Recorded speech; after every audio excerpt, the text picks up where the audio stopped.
होगी बिहार चुनाव की, क्योंकि आज सेकंड फेज है और 17 जिलों की 94 विधानसभा सीटों पर मतदान शुरू हो चुका है।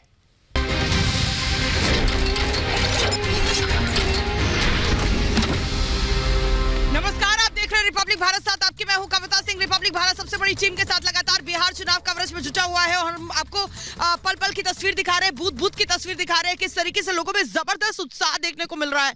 इस वक्त मैं हसनपुर में हूं। समस्तीपुर का ये जो हसनपुर सीट है, ये जो है ये वीआईपी सीट बन जाता है, ये हॉट सीट बन जाता है। वो इस लिहाज से कि तेज प्रताप जो है अपनी सीट महुआ, जहां से वो सिटिंग एमएलए थे, उसे छोड़कर इस सीट से चुनाव लड़ने के लिए उतरे हैं। और सामने मैं आपको बता दूं, राजकुमार राय के साथ उनका मुकाबला है, जो 2 बार एमएलए हो चुके हैं और उन्हीं को उतारा गया है और इस बार भी वो सिटिंग एमएलए हैं। जाहिर तौर पर मुकाबला जो है वो कांटे का नजर आ रहा है, लेकिन क्योंकि यादव बहुल है इसलिए आरजेडी ने उनको एक सेफ सीट दी है, ये इल्जाम लगा रहे हैं विरोधी। इन सब के बीच यहाँ किस तरह की तैयारी, क्योंकि ये जो है ये मॉडल बूथ है जहाँ पर हम मौजूद है, विद्यालय को कन्वर्ट किया गया। अच्छा, ये बताइए कि जब कोई भी यहाँ पर वोटिंग के लिए आएगा तो फिर आपकी क्या तैयारी होगी? जैसे मैं वोट डालने के लिए आएंगी तो आप क्या करेंगे? ठीक है, सबसे पहले आपने सैनिटाइजर दिया, ठीक है, इसके बाद मेरा टेम्परेचर टेस्ट होगा, करिए। टेम्परेचर ठीक है, ठीक है। अब आप क्या करेंगे? जिसको मास्क मैंने पहना हुआ है। हाँ, मास्क पहना हुआ। आप ग्लव्स भी देंगे? आप जी सर। ग्लव्स दे दीजिए जरा। ग्लव्स है आपके पास यानी कि, और उसके बाद आप भीतर भेज देते हैं। ग्लव्स के बाद आप भीतर भेज देते हैं, ये इनकी तैयारी है। लेकिन वोटर्स की क्या तैयारी है? क्योंकि देखिए कोरोना काल में और कहा यही जा रहा है कि 94 जो सीटें हैं यहाँ पर यही सीटें जो है वो ये निर्धारित करेंगी कि 10 नवंबर के बाद राज्य में सरकार किसकी होगी और किस तरह का उसका रूप स्वरूप होगा, एनडीए की या महागठबंधन की। ये जो है ये सीटें डिसाइड करेंगी। लेकिन इन सब के बीच वोटर के मन में क्या है, ये देखिए, ये महिलाओं की दीर्घा है और उस तरफ पुरुष की है।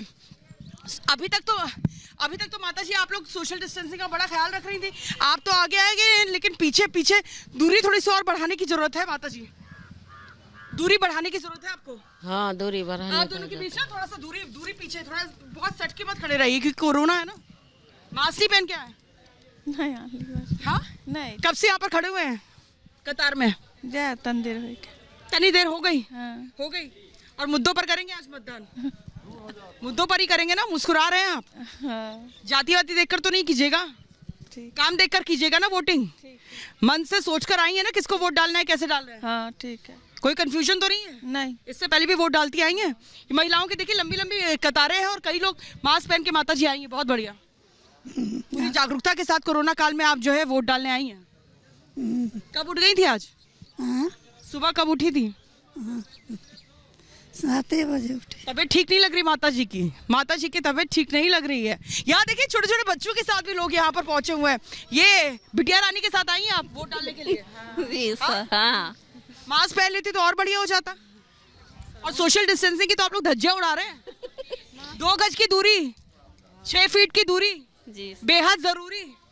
क्या मैं आप लोगों से अपील कर सकती हूँ? क्या रिपब्लिक भारत आप सभी महिलाओं से अपील कर सकता है कि बीच में कुछ दूरी बढ़ा दें?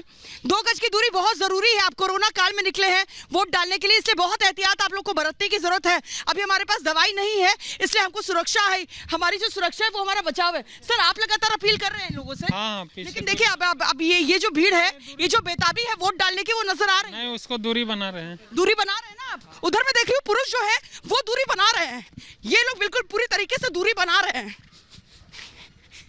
आप लोग जिस तरह की दूरी नजर आ रही है उधर महिलाओं में इतनी नजर नहीं आ रही है। हाँ, बोलिए। लेकिन ये बताइए, आज कितने उत्साहित है वोट डालने के लिए? सभी लोग उत्साहित है। सभी उत्साहित है। हाँ। आज से साफ हो जाएगा कि सरकार 10 नवंबर को किसकी बनेगी। 94 सीटें हैं, एक कर अगर इतनी भारी तादाद में आप लोग घर से निकलेंगे तो इस बार बम्पर वोटिंग होगी। हाँ, होगी ना? हाँ। कितने वक्त से लगे हुए लाइन में? हो गया आधा घंटा हो गया। अभी थोड़ा और आपको इंतजार करना होगा। वहां पर आपको मास्क मिलेगा क्योंकि आप घर से मास्क पहन के नहीं आए। मैं जल्दी से रुक करूंगी, मेरे सहयोगी रवि भी मेरे साथ जुड़े हुए हैं।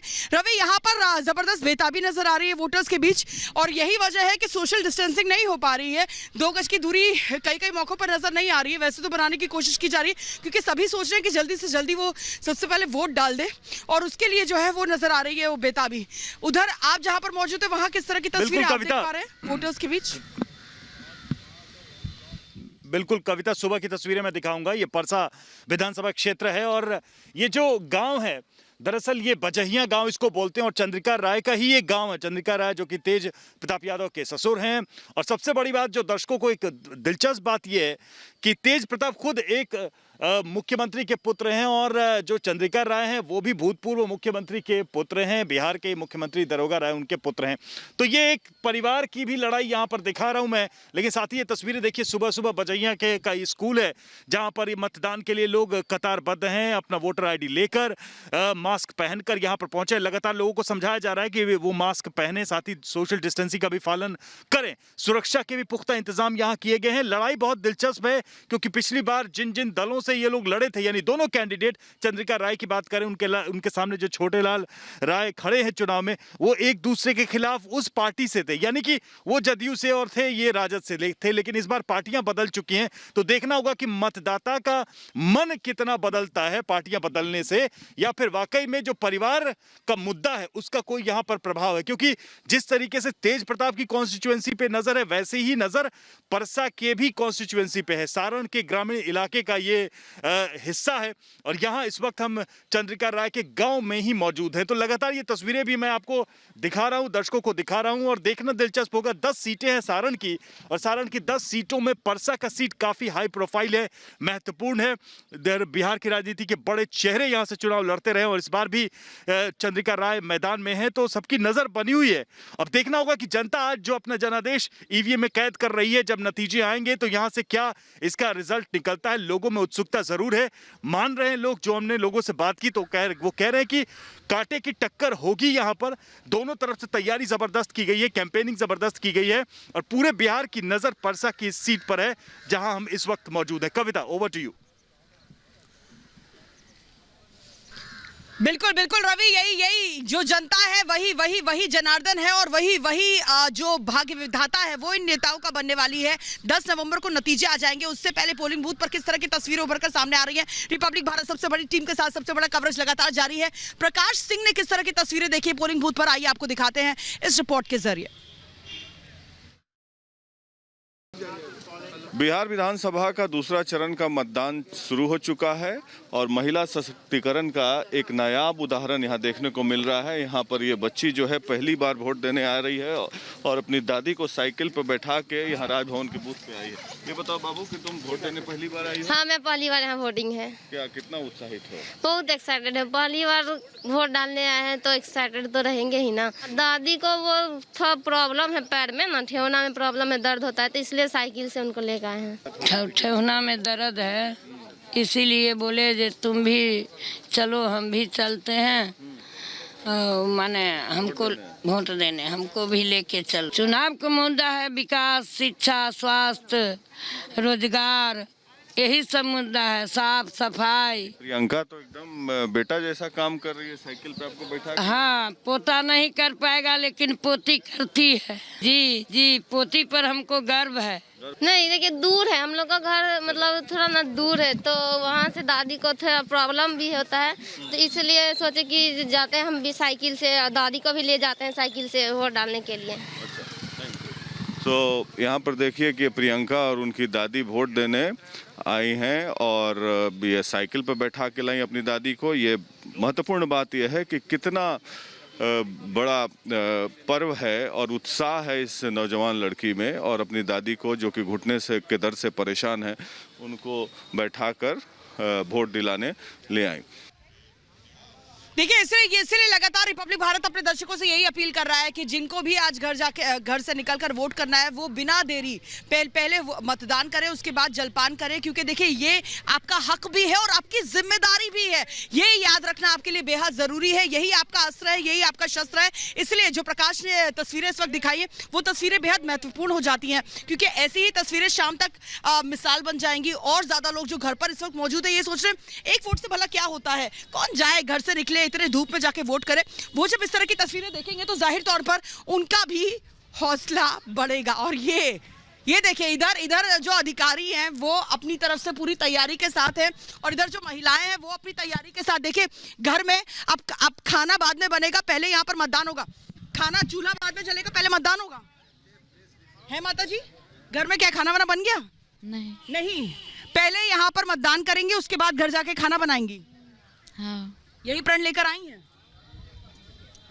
और किसको किसी ने कहा था वो कि पहले जाके वोट करना है उसके बाद खाना बनाना, या आप खुद अपने आप से आई हैं कि हम पहले वोट कर ले उसके बाद घर गृहस्थी तब खाना बनेबे, पहले वोट बने। बहुत बढ़िया, वोट कर ना उसके बाद जाके घर पे खाना बने। इतनी जिम्मेदारी खुद ही से महसूस हुई जी हाँ, कल ही से आपने निश्चय कर लिया था। अलग से वोट गिराएंगे उसके बाद खाना बनाएंगे। अच्छा खाना बनाएंगे, सुबह बासी मुँह चली आई जी, चाय पी के आ गए। अच्छा चाय फटाफट बना ली और उसके बाद आ गई हैं।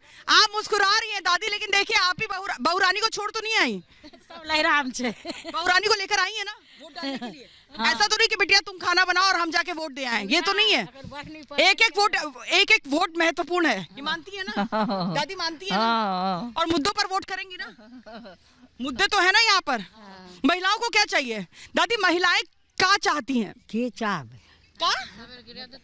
चाहती है?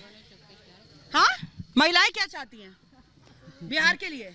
मुद्दा पर वोट देंगे। मुद्दा पर वोट देंगे। मुद्दा कहाँ है यहाँ का, हसनपुर का? जी बताइए क्या मुद्दा है? नींद पूरी नहीं हुई लगता है आपकी, और आप आ गई सुबह सुबह। तबीयत ठीक नहीं है क्या? आप रो रही हैं क्या? नहीं, कहियो गिरल कहीं धकमा खाए छे। चोट लग गई क्या आपको? फिर तो देखिए अपनी परेशानी है, अपनी जंग है, इन सबके बीच जो है लोग बाहर निकले हैं, महिलाएं खासतौर पर बाहर निकली हैं वोट डालने के लिए, और वोट की चोट बेहद महत्वपूर्ण है। जैसा कि मैं आपको बता रही हूं कि 17 जिले हैं, 94 सीटें हैं, और इस पर तेजस्वी की बात हो, तेज प्रताप यादव की बात हो, या फिर पुष्पम प्रिया चौधरी की बात हो जो प्लूरल्स पार्टी के साथ आई हैं। कई सीएम कैंडिडेट्स भी यहाँ पर मैदान में हैं, और साथ ही साथ अगर नीतीश बाबू की बात करूँ तो नीतीश बाबू के 4 मौजूदा मंत्री भी ऐसे हैं जिनकी किस्मत जो है आज दांव पर लगी हुई है। सबसे बड़ी टीम, सबसे बड़ी कवरेज लगातार जारी है रिपब्लिक भारत पर। बहुत छोटे से ब्रेक के लिए मुझको रुकना होगा, उनके फौरन हाजिर आप बने रहिए, मेरे साथ बने रहिए रिपब्लिक भारत के साथ।